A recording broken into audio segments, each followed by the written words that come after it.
There's a beautiful site right there. A couple that looks like they've been together for many, many years.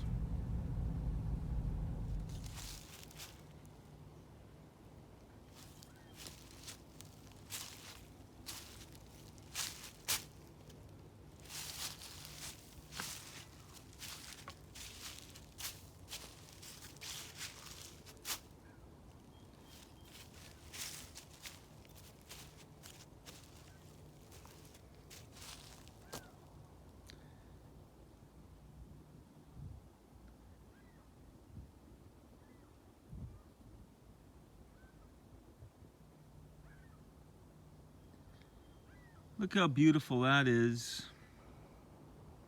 Our beautiful river. And then you see this. You know, no preaching here or anything like that, but I know, I know life's an uphill climb and all, but one thing we can do, folks, as a team, and we can do it starting, forever ago, is to, not have garbage laying around. So the people that are just throwing that out, like, come on.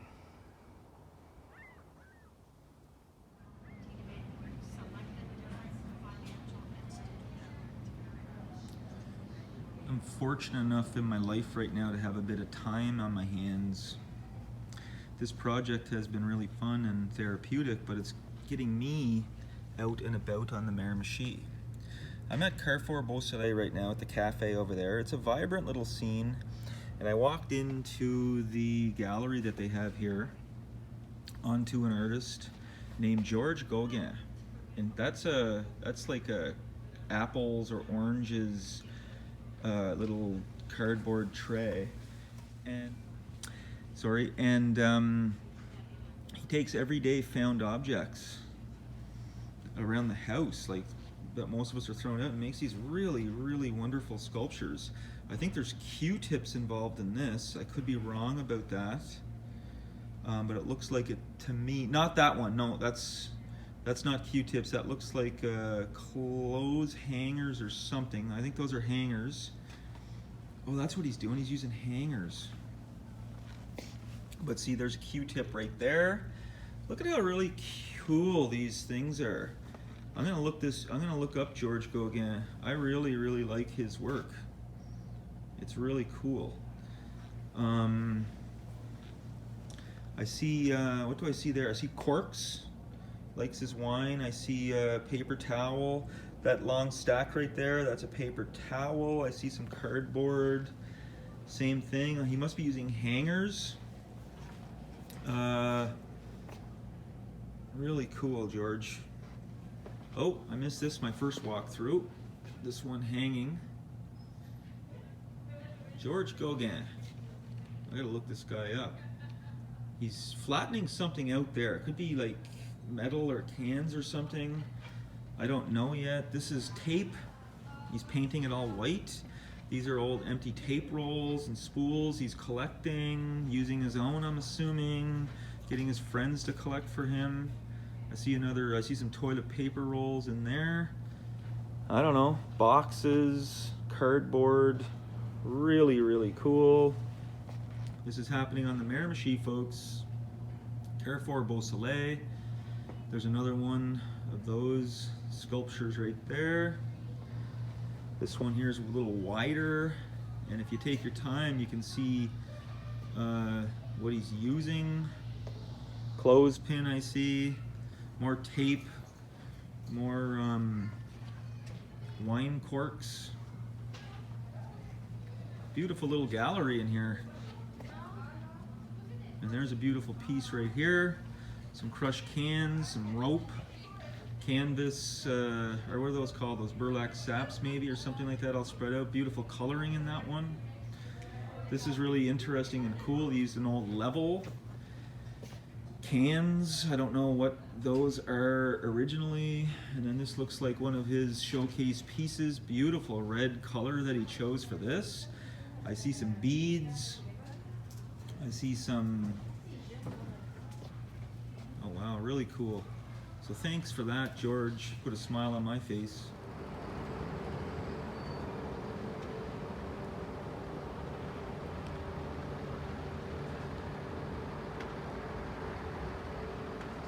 Many Miramichiers have had many a great time within the walls of this place. Look how beautiful this is. This is a beautiful building in our town. There's a history here.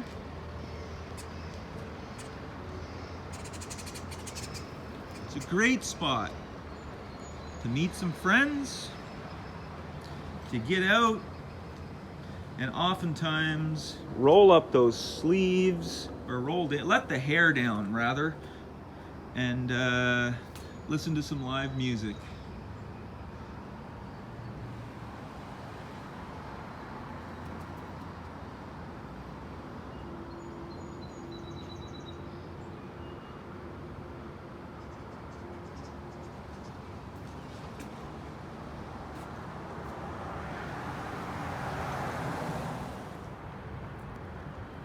The Williston House, 1824. It was renovated in 83-84. This Georgian sandstone structure was built by Scottish stonemason Andrew Curry for lawyer, businessman, and politician John T. Williston. It served as his residence, law office, and general store. I'm here with one of our local sponsors, Amanda, Roger's daughter, and I'm at a place called Oma in Rogersville. And this place right here, folks, makes amazing pizza. The owners, Rob and Nicole, have a little mom and pop shop going here in Rogersville. And trust me, you will not be disappointed if you make your way out and have yourself some lunch. I think I showed a video of this place in an earlier episode. That's my pizza. That's Amanda's pizza. Let me tell you, they're 10 out of 10s. Yeah, good morning. I picked this up at the kitchen party on Water Street the other day, and it's Melanie Ross and friends from our river. And I'm going to play a song right now from Mike McKenzie and Melanie Ross. It's called What is the Miramichi? There's not a place in Canada that's perfect in every way. God knows we've had our problems and the price we've had to pay. No matter what has happened, can't be blamed on you or me. I'm always proud of my hometown, the beautiful Miramichi. I recall when a friend of mine from Victoria, BC, said I heard so much about it. What is a Miramichi? It didn't take long to answer. I said, if you have the time, I'll tell you all about the place we find that's so sublime. A Miramichi is a place to go. You like the great outdoors. It's a place to meet good people where the muddy river roars. It's a place to go to meet a friend who'll never forget your name. Her smiles cost no money, and we're always glad you came.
Place to go to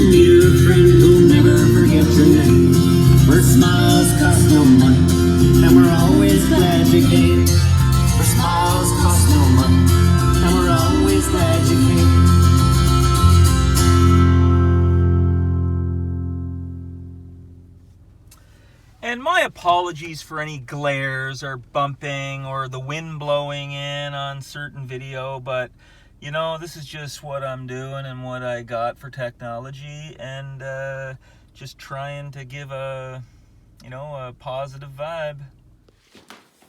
Huh? See a difference? Yeah. What do you see?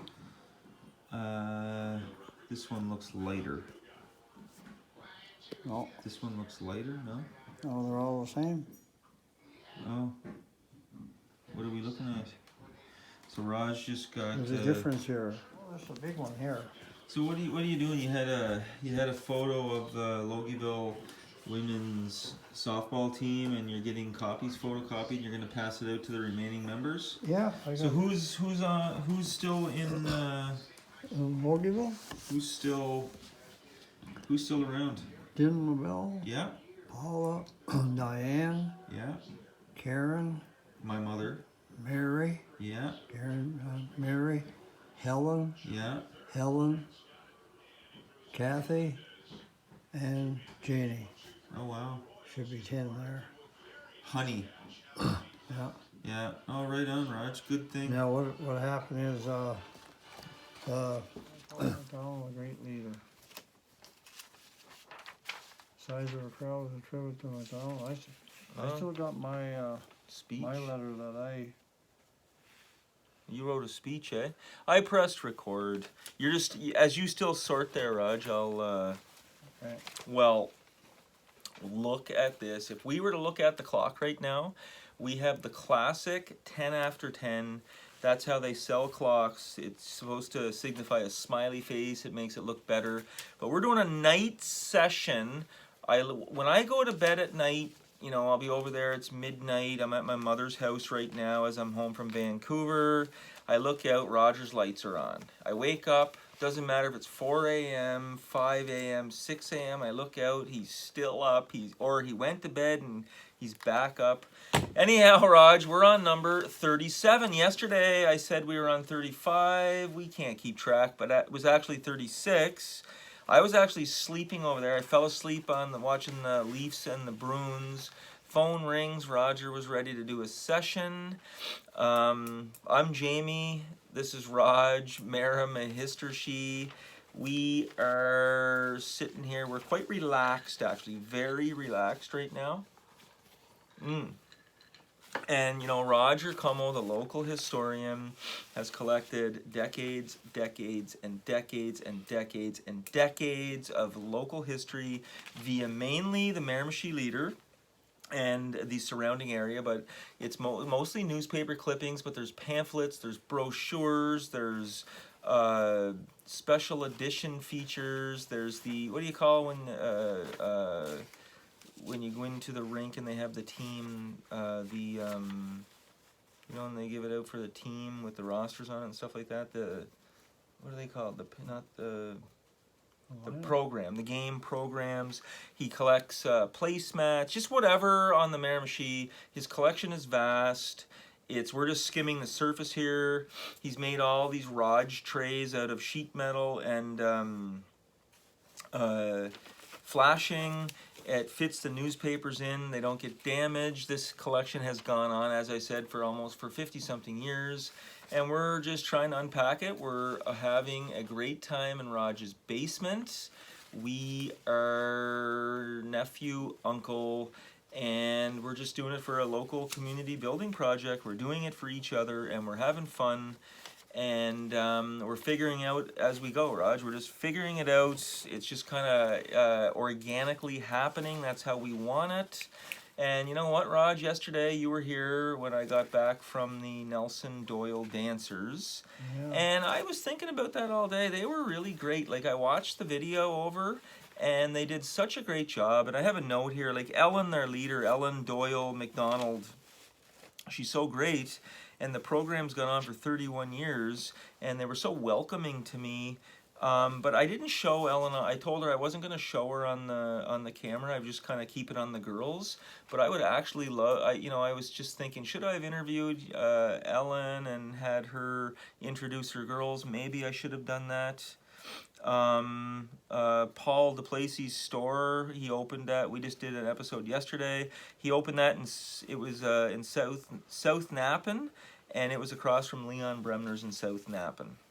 Yeah. Joanne Daly's the sister we forgot from Wayne Daly. It was Oh. Gary and Keith and this Wayne. He was fishing in Victoria, and it's Joanne Daly, and the other sister was Susan. And what else? Yeah, Raj. So it's what did we do? We yanked out the year 1993 today. So we came over. We were gonna do something. It didn't pan out. I just went over to Raj's file. We yanked out 1993. He's organizing as we talk here. Are you a little off camera? Oh, I don't think so. Yeah. How are you today, Raj? You got. Well, I'm laid out today. Spent a lot of time down at the cemetery today. Had Clarence down with his tractor. We we brought a lot of earth to the holes in the graves that have to be filled up, and we just placed the gravel there. Now we have to get some guys to come and rake them out and level it off. Oh, I didn't know that was happening today. I Well, would have. It just happened right after dinner. Just went over to see him and said, "Let's go down." We went down and just pulled some gravel. So the next step is to get some help. Yeah. Okay. Well, I didn't. I would have went down and helped you today if I would have known. Well, we're gonna tackle 1993, 1993, Raj. and right off the bat we have a whole whack of small stuff, a little quick stuff. So maybe we just go kind of quickly, and Yeah. well, some of them we won't show. Well, it looks like 93 is going to be a lot. We're going to Yeah. be here for a while. So, it's. I'm going to be heading back to Vancouver in probably less than 3 weeks Yeah. and see how many episodes we can get done. And what's. Well, we'll start off with some of the youth here, and well, we have we can always start off with something about Anne Bracken there. She's such a busy body all these years that we've known her, and this is an award that she won. It's kind of a small print, but maybe Okay. just 2 lines should do the Anne trick. Bracken's a Logieviller, and this is her right here. I'll read the caption. She's receiving an award. She has a catering business, or had a catering business. She lives on Wellington, on the back road up in Logieville. And it says, Anne Bracken of Logieville has been designated a Melvin Jones Fellow by Lions Clubs International Foundation in recognition of her commitment to serving the world community. Oh, wow. So right on. Congratulations, Anne Bracken. This is from 1993. So we're talking 31 years ago, Raj. We're 31 years ago here. We're just trying to show how different things are. And we have a graduation. Okay, this is the daughter of Donnie Ross and Cheryl Ross of Logieville. There's Tracy Ross, always really beautiful and friendly walking around the streets of Logieville. She was older than me, played lots of sports. Tracy Dawn Ross, daughter of Don and Cheryl Ross of Logieville, graduated from the University of New Brunswick on May 27th, 1993 with a Bachelor of Education in Elementary. Well, right on. Good for you, Tracy Ross. Oh, here's one here. That's well, doing it right. Yeah. Okay, this is from March 3rd, 1993. Nothing like good old pageant. Who do we got here, folks? I recognize that fine young dame in the crown. A king and queen at Dr. Loge Junior High School were chosen on February the 11th. The queen is Shelley Gallant, while the king is David Obie. Both are grade 9 students. Well, right on, guys. Good for you guys.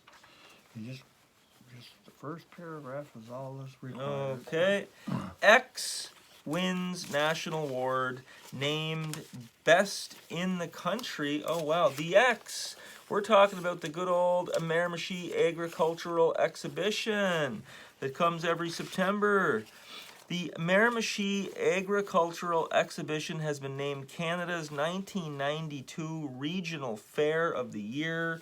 I would love to know what the criteria for that was. Like, did their cotton candy have more sugar than those in Fredericton? Was the bumper cars, they had a little bit more spring? Did our spider twist a little bit much? Or were they talking about the animals and, you know, like it's... There's all kinds of vegetables and all that stuff too. Yes, of course. These two sheets are the same. Okay. It's a jacket draw. Miramichi Riverman Jacket Draw. Okay, folks, what is going on here? What is the Miramichi? The Miramichi Rivermen were the local midget AAA hockey team. There's a jacket draw. Looks like somebody was going to win a jacket. And Kenny Lloyd, the manager of Chatham Sobeys store. That place is floored now. It's down to the slab. That's just, you know, another thing that is gone. And Terry Nason, old art teacher, promotions for the Miramichi Rivermen. During the year, there were many draws sponsored by Sam's Graphics, and all the draw winners were combined for a final grand prize draw. Kenny Lloyd drew the winner. Jay McCormick, the prize was a Miramichi Riverman jacket valued at $225. Well, right on. There's Jay McCormick winning a 1992 Riverman's jacket. There's Jay right there, or 93, sorry. We're in 1993. Jay's a Logieviller of the Logieville McCormicks. 93, we had a 40th anniversary. Okay, 40th wedding anniversary in 1993. Who do we got here, folks? Well, we have none other than Vince and Josephine Babineau. So that was in 1953, 40 years ago. They looked great in 1953. What a good-looking couple. Looked like they were going to be sharing a life together, and they have. There's an athlete we lost here, Oh, 93. okay. Richard Kerr's brother. Okay, this is 1993. Hockey would be better today with more like Kerr. It says David Pop Kerr was one of the best hockey players ever developed in New Brunswick. He died at 53 at his home here Sunday following a lengthy battle with cancer that saw him make several trips to Boston to one of the top specialists in North America. So there is David Kerr passing away in 1993. And that's a sad story. He lost his battle to cancer. And oh my God, he's only 53 there, and that's only 5 years older than I am now. Oh my God. You know what? I look a little disheveled tonight, Raj. I was sleeping on the couch. The phone rings, and Roger up all, like just wandering around. Every light in his house is on. He's got like 7 offices. They're all in order. He's got stuff going on at all times. I appreciate, Rod, your consistency on this because you're showing me consistency. It's a great, you know, you've kept up with the project and you're on it, and we can't do this without you, of course. This is your collection. Okay, 93 All-Star people. Oh, right on. I remember this fine young woman. I saw her father yesterday, Raj, pulling a chair out of a door as I was driving by.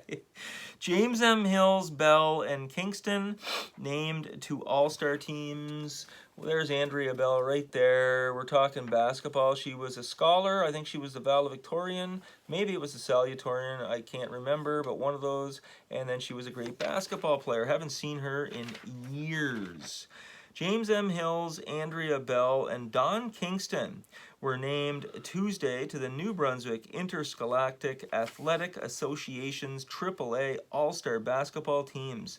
Bell's a repeat member of the 5-member team. First team of Kingston was selected to the second squad in voting by members of the Coaches Association. So right on, Kingston is a 12th grader, an academic honors student, came into prominence about a month ago when Bell was sidelined for a couple of weeks with an ankle injury. So right on, good for you guys. Don Marie Kingston and Andrea Bell named to the All-Star selections. 93 basketball. There's 2 of them. Okay. here we go, folks. Anybody that's watched the episodes knows that I personally am a fan of David Adams Richards.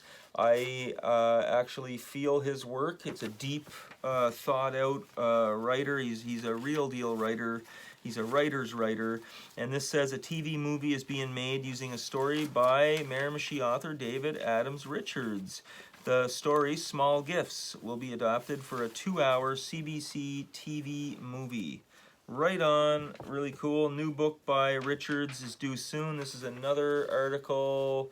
I'm telling you what, a lot of people have given this man criticism, saying that he's kind of insulting the people in the Miramichi. I tend to disagree. I think it's the exact opposite. I think he's given a great voice to the people of the Miramichi, and you know, he tells the story in a very deep way. Miramichi author David Adams Richards, is awaiting the publication of the third novel in a trilogy. The novel is titled Those Who Hunt the Wounded Down, he said in an interview. And that is one of the books, Raj, that I have read since being home on the river. And I've been home for about 4.5 months now following my dad's passing. And speaking of David Adams Richards, Raj, and many Miramichiers have been so good to me. I've been having great conversations.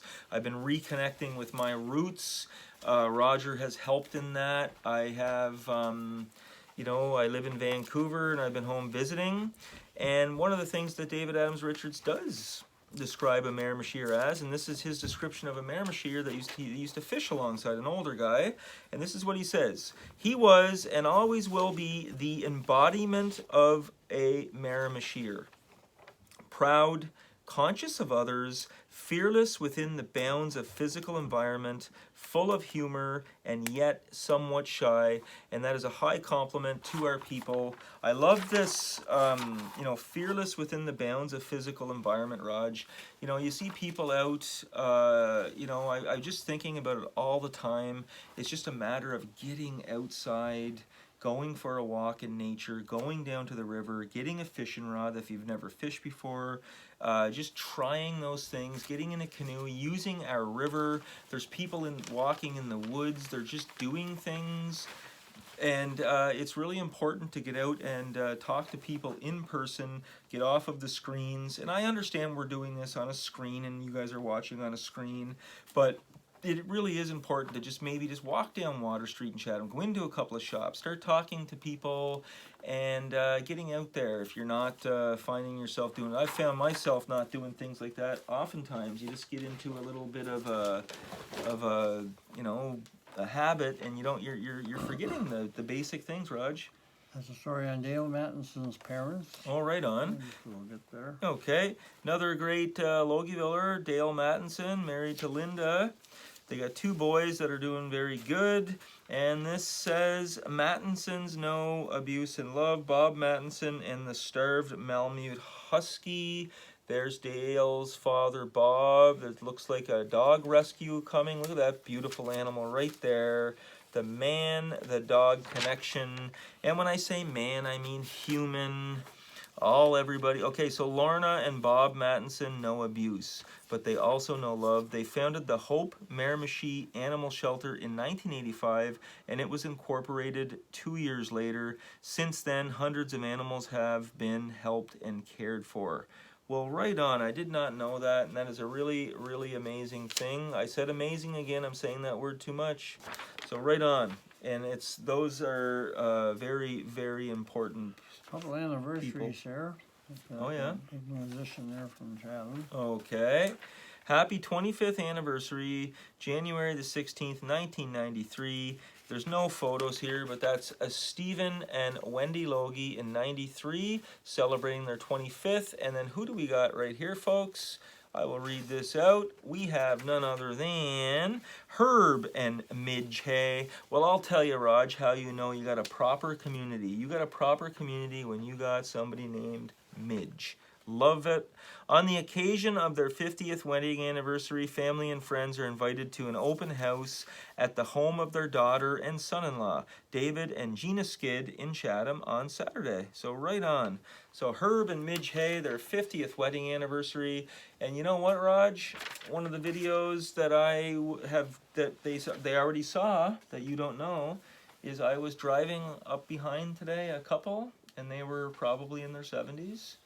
And they were just walking slow, and they were arm in arm, and you can just tell they've been married for many years and they've been a team, and I just videoed them from behind, and without them knowing. I know it says 92 here, but Yeah. we can announce it. Okay, this is in the 92. Oh, their wedding was 92. This is in the February 93, so they're just saying a thanks. And this is from Keating and Bose. We would like to express a sincere thanks to our friends and relatives for making our wedding such a warm and memorable day. Special thanks to our parents, Val and Lois Keating and Jack Bose, for their guidance and support. So there's Brian and Valerie Bose, folks. Brian contributes many photographs of the Miramichi via the air from an airplane.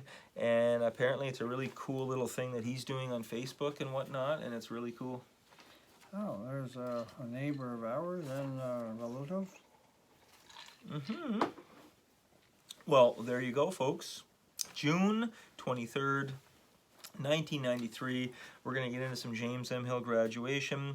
Tammy McDermott, she was a Napaner, helps fellow graduate Krista Richard, Roger's neighbor, with her corsage. So look how happy they were in 1993. Oh, wow, oh, wow. Krista came up to me, spoke to me at my father's funeral reception, and it's the first time I actually spoke with her in many years. I'm going to press pause here, Raj, for a second. Yeah, there's Carla. Oh, yeah. I just checked, I just went upstairs. I had to refuel. I just checked the score of the hockey game, Raj. Yeah. Boston. I think there was 7 minutes left in the third period, and Boston's leading 3-2. So for all you Leaf fans out there, and speaking of hockey, we haven't even really touched in on the Timberwolves. We're kind of dipping back into the past, but right now in the Old River, it's pretty exciting hockey times. We have our local junior squad in the final, Raj, and you know, they could be bringing home an Atlantic championship here. It's really exciting. The place is packed. The people are supporting it. I see signs everywhere, "Go Wolves, go." So that's really interesting. I was able to go to a couple of games since I've been home, and they have a really good team, and you know, hopefully they do it, eh? I was out today. I threw my first balls of the year with my nephew. He's home from university, and before I go to Vancouver, I fast pitch softball. So I was out. It was my first throw. It was my first time throwing, and then lucky Luke, wanted to go over and hit some baseballs. He plays baseball, and he's going to be a junior age. So we went over to the old Logieville softball field with the old wooden bat, me and the local and the sponsor, Corey Wishers, and his son Luke. And Corey was pitching, I was out shag, and I was slow, and Luke was smashing some balls. Of course he's going to be hitting home runs. It's a softball field, but he was smashing some. And then Raj, I said, give me a couple of swings. At the end, I went and took a couple of swings. I have a really bad knee, so I haven't hit in years. And I'd say 10 pitches, Raj, and I got one with the old wooden bat with a baseball and center fly, and it felt good. I hit a home run today. Yeah, it was fun. Okay, feature this young group there. Drama. Okay.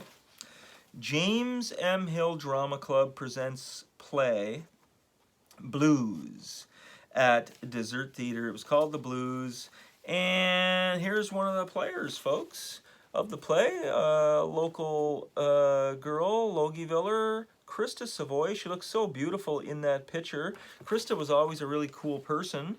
What would you do if it happened to you? That's the theme of a play called The Blues, to be presented by the James M. Hill Drama Club in Chatham on December 16th, Thursday at 7 p.m. It was written by Jerome McDonough. It was masterminded by Lloyd Cameron. And who was in the cast? Chris Owen, David Erbo, Damian Doyle, Todd Hickey, Nelson Hickey, Brian LaBelle, his brother Stephen LaBelle, very talented performer.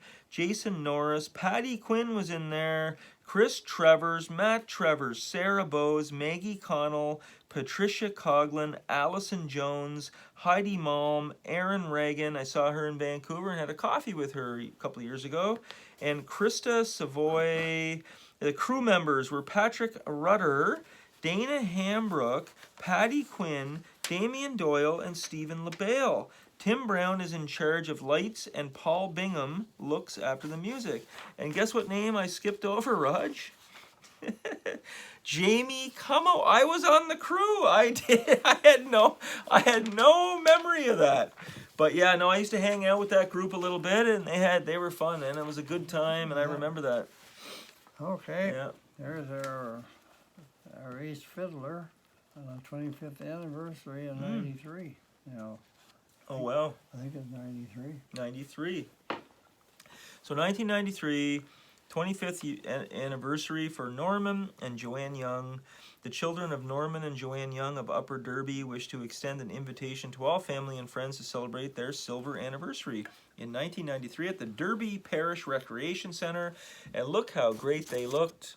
That's the fiddler. In 1968, this would have been. Look at that, folks. There's the head fiddler, Norman Young, at the his anniversary. Hopefully, we're going to get in touch with Norman Young here for more to be Close that determined. folder there. Roger is organizing his stuff here. He's closing folders. Oh, the local historian. Why don't we just flash these here and say Okay. the Just stars of the stars of the game. games This they is built. basketball in '93. We got 3 stars here.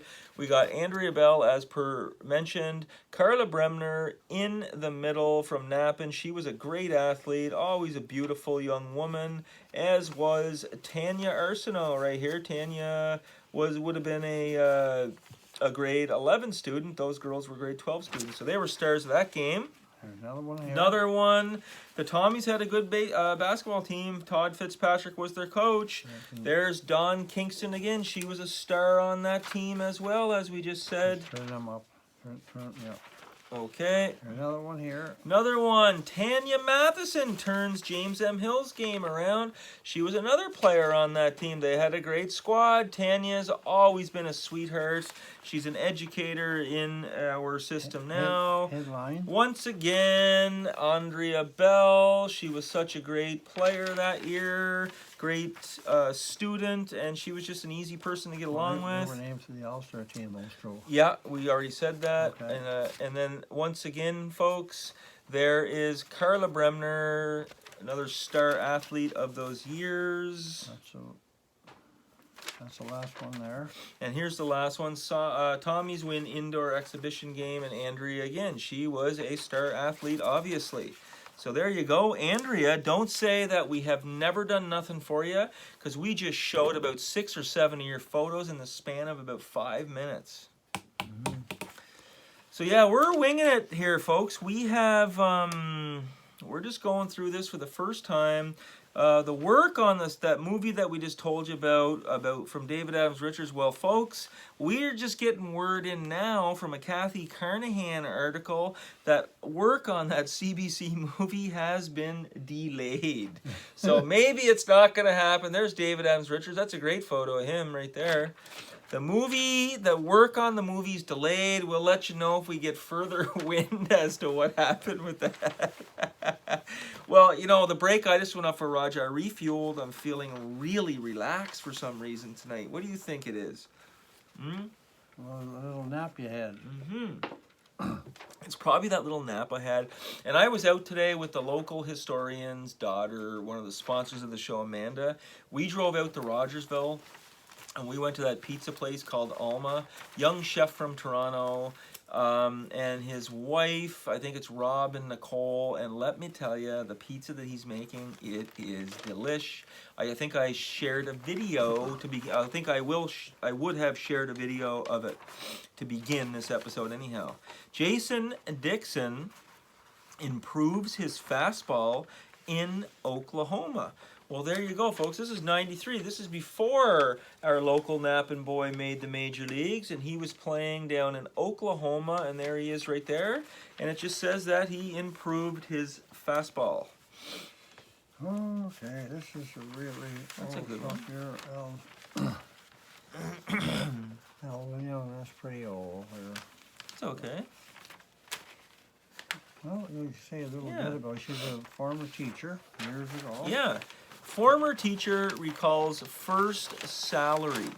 And this is Pearl Cameron, remembers the first school in Black River. And I didn't have a very large class at first, but they brought in students from another school and made it larger. I'm about to sneeze right here. If you ever have to sneeze and you just feel it going on, all you have to do is plug your nose. Never plug it in the middle of a sneeze, of course. That does damage. But when you just feel that little tingle, if you plug it, it will go away.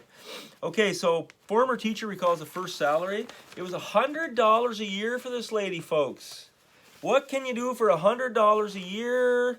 Well, I'll tell you what. You can just like, there's betting everywhere, so you just bet it on hockey because that's what the advertising is now that controls all of our sports. What could possibly go wrong? And then, okay, so she bet all of her $100 a year on the local horse track, and how did it work out for her? Well, she reflects on her teaching career. So I think it worked out for her because look at her right there. Look at her reflecting on her teaching career. Very, very brilliant use of, am I getting saucy? Am I a little too loosey-goosey, Raj? Most District 16 teachers and students return to their classrooms on Tuesday. I did like teaching. I enjoyed it, Cameron said in an interview. My first school was in Black River, right up near the Rishabukta Road. It was a small country school with all the grades in one room. And, oh wow, she went to grade 1 in Chatham.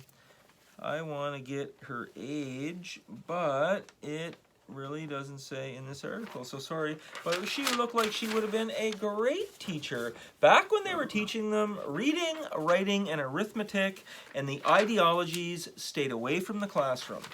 You know, the ideology has no room in the classroom, folks. What are we doing? Let's teach our kids skills, not how to think, not what to think. We teach them how to think. Sorry, Raj. Let's show this here. Okay. This is pretty neat there.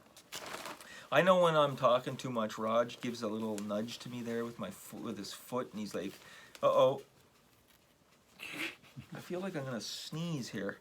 Okay, so what do we got? Police dog prepares to act. Pearl Cameron Young. Oh, okay. So did you have Pearl Cameron as a teacher, that woman? Oh, no. No, she was in a different school. Before my time. Okay, so here's a Miramichi weekend. This is March 5th, 1993.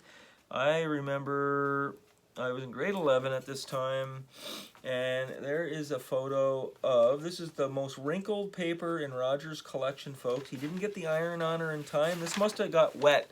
Must have been a rainy March day.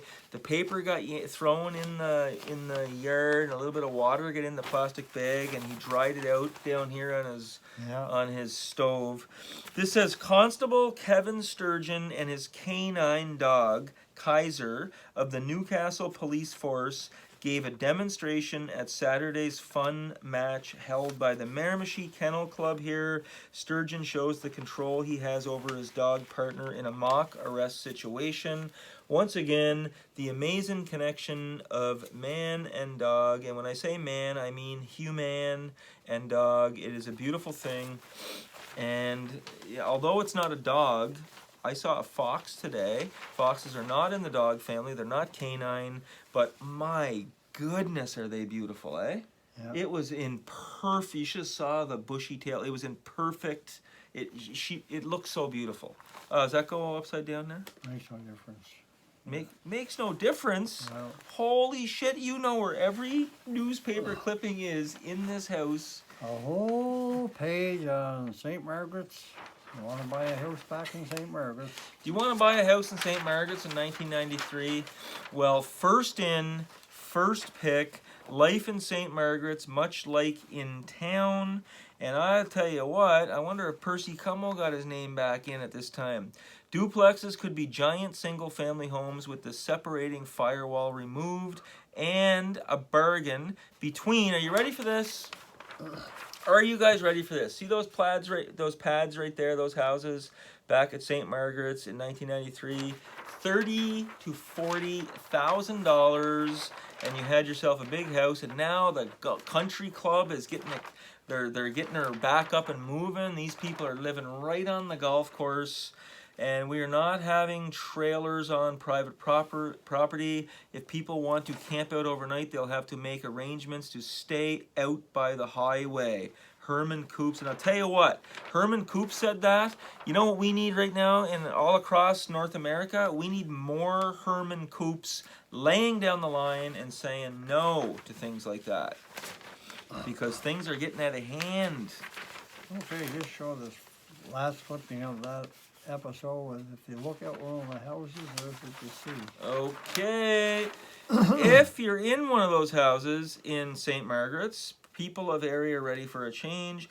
Okay, so this is they got in contact in the morning before they took this photo with Percy Como. They said, "Can we take a photo outside of your picture window?" He said, "Sure, come on in." He had the coffee ready for them. So am I getting too loosey here? No. It's this is what it looks like in St. Margaret's outside of Percy Como's living room window, folks, in 1993. Yeah. Okay, right on. This is interesting here. Maybe just read about that much there. It should Okay. or you read whatever you want. Oh yeah, there's a Frank Connell. Connell finally finds photos. What's this all about? Frank Connell finally finds his photos. And just as a side note, when I was coming in here today, Roger was looking for something on the ferry boats. He's got a little ferry boat package, and he can't find it. This guy did find what he had lost. This was written by Bonnie Sweeney in Nelson, Miramichi. Frank Connell never expected to see his old photographs again. He lost them last fall, but there they were Wednesday, taking up a full page in the Miramichi Leader.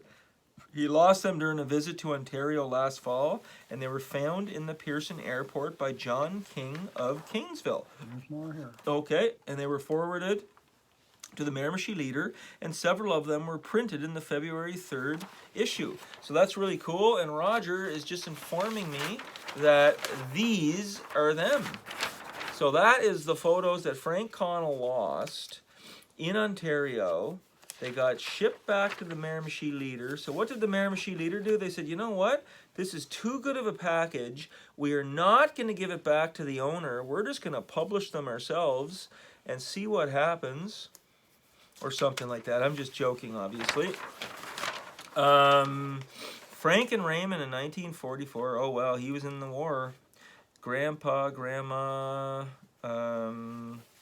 Look at some great photos here, Raj. It's just amazing. Yeah. You know, what we're doing here, taking a trip back. I was talking to a young, I was talking to a young guy today, or at the gym yesterday. And we're talking about 2024 compared to the times ago. And remember Donna and Joe Washburn yesterday? Oh yeah. Telling, their message was to get out, live it. They lost a daughter to cancer when she was young, and she was like 14 or whatever. And so they said, you got to give out and live to the present moment. But what's happening now in society, there's a skyrocketing since the year 2012, lots of evidence shows, of mental illness. Everybody's being diagnosed with a mental illness. There's this language is changing.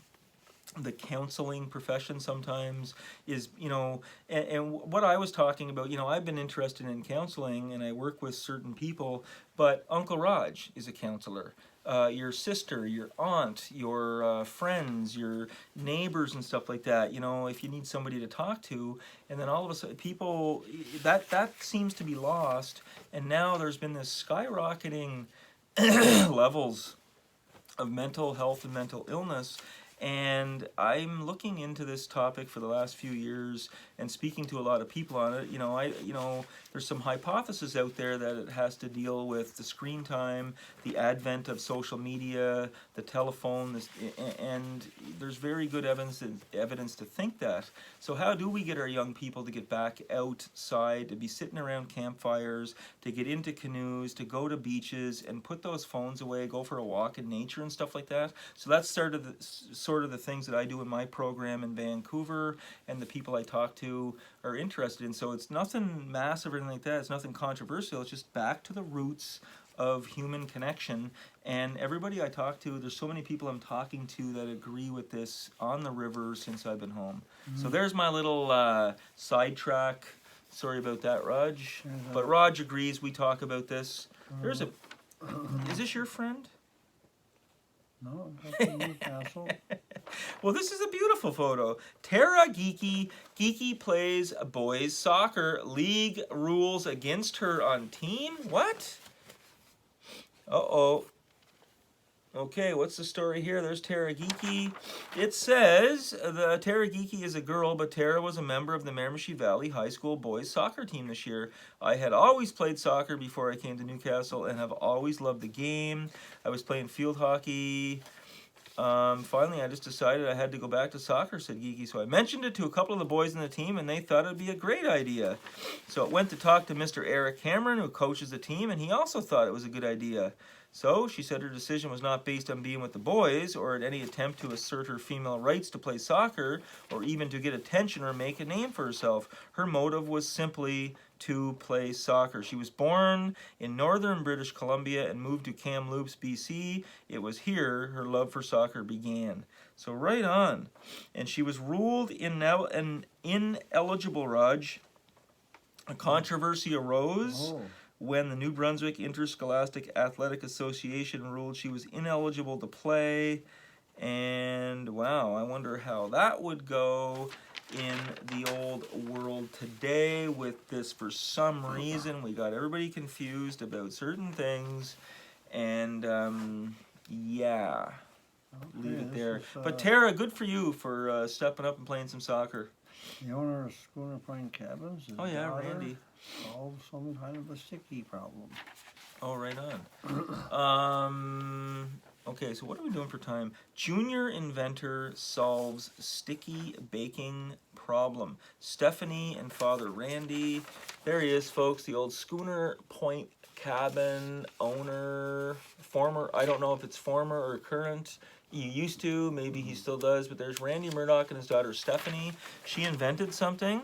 Stephanie Murdoch is only 9, but she's already looking at a bright future as an inventor and entrepreneur. She has invented a gadget that solves one of the stickiest problems in baking, getting the first square out of the pan without ruining it.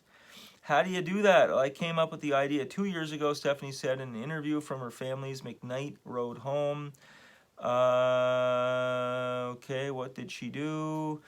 Invent something that would make it easier, so I invented the Easy Serve, she said. What is the Easy Serve?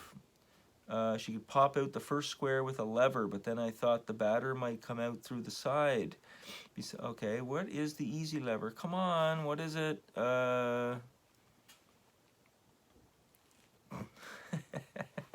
What's the easy lever? Well, I'll tell you what, I don't think it happened because I haven't heard of it since. Good for you, though, Stephanie. There it is, folks. The inventor of the easy lever to get the first square out of the pan. It was sticking, so that's really cool. Oh, that's a nice photo, eh? That's reflections on the Miramichi. Reflections on the Miramichi are beautiful, calm water. When it's calm like that, you can get photos of reflections such as that one right there and that one of the Morrissey Bridge, I'm assuming. The Miramichi, okay, the first photo was the old Seamen's Hospital, where I was just the other day, Raj. Mm-hmm. That's how I opened up the show the other day. Yeah. At the Seamen's Hospital. I went right down on the beach there. Oh, the boys, we got a 1934 picture. And on the back of that, I'll show my sister again. Showed her twice yesterday. So more on that basketball. There's a photo of Lana, my sister. She was helping out on the basketball front. Harkins prepares for 100th year. So in 1993, Harkins prepares for 100th year. Wow. Well, what do you say, Raj? I'd say we're pretty... Oh, no, we got a few more. Okay, so this is a photo from...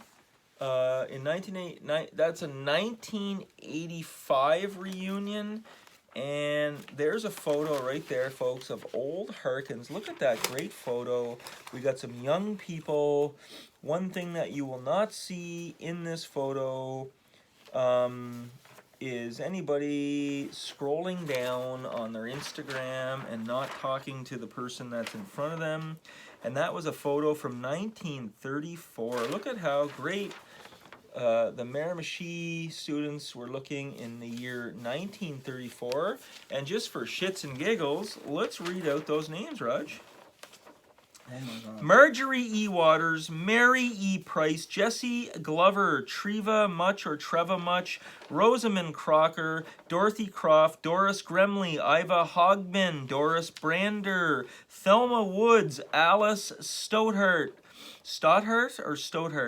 Dorothy Stewart, Edith Lyons, Lorna Harris, Laura McAndrew, Hilder Hagstrom, Scandinavian name there, Frances McKay, Helen V. Johnson, Catherine McTavish, Alfred Weldon, Robert Dalton, Ed Hurley, I don't know how to say that, I'm sorry.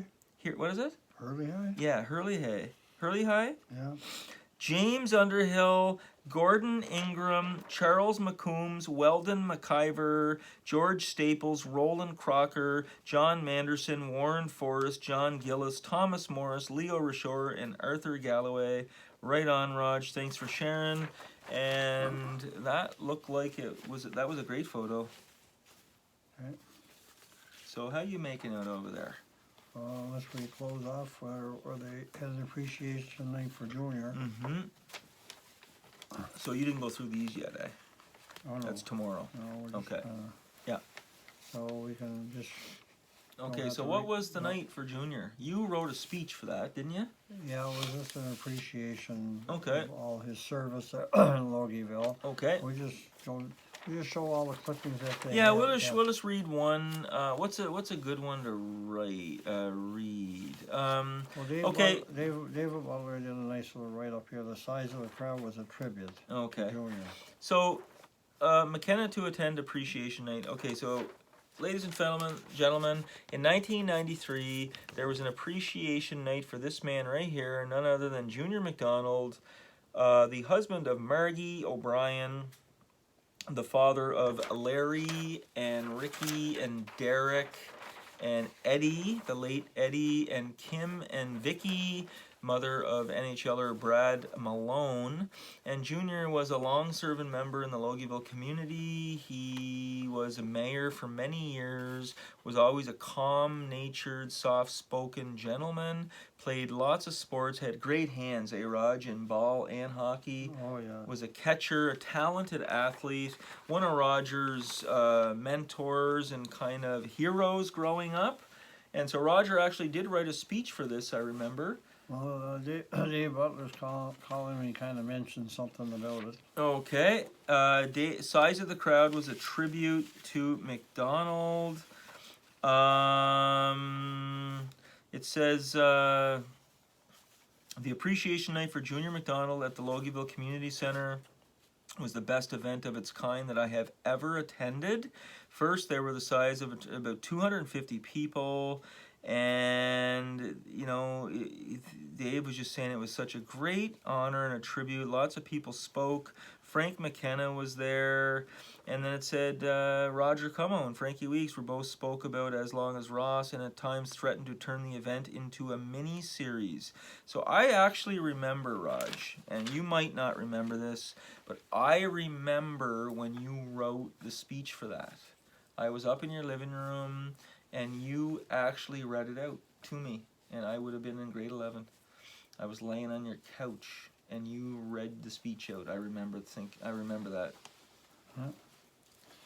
That's another little caption of McKenna. Okay, McKenna calls McDonald a great leader, and this is just honoring a great Miramichi person in his local community, and we have to do that, folks. Our communities are very important, and Junior was just a great Logieviller. He coached my, he was the assistant coach on my Adam hockey team. McDonald in favor of Miramichi City, so this is back before the amalgamation. So he was in favor of the amalgamation. And is that where we're gonna kind of end her at today, Raj? Yeah.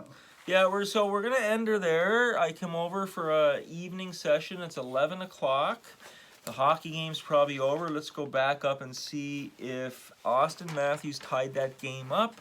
And then they went to overtime, and then Morgan Riley shot a puck from the point. It got tipped in, hit the post, and then the Bruins went back the other way, and Brad Marchand put one top corner bar down, and the Leafs are down 2-1.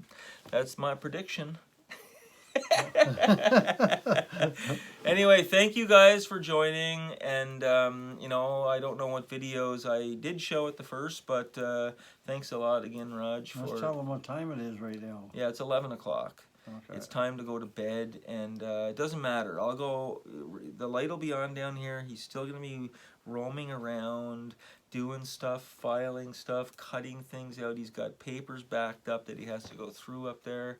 And Raj, there you have it. I was a little loose tonight, and that's just the way it was.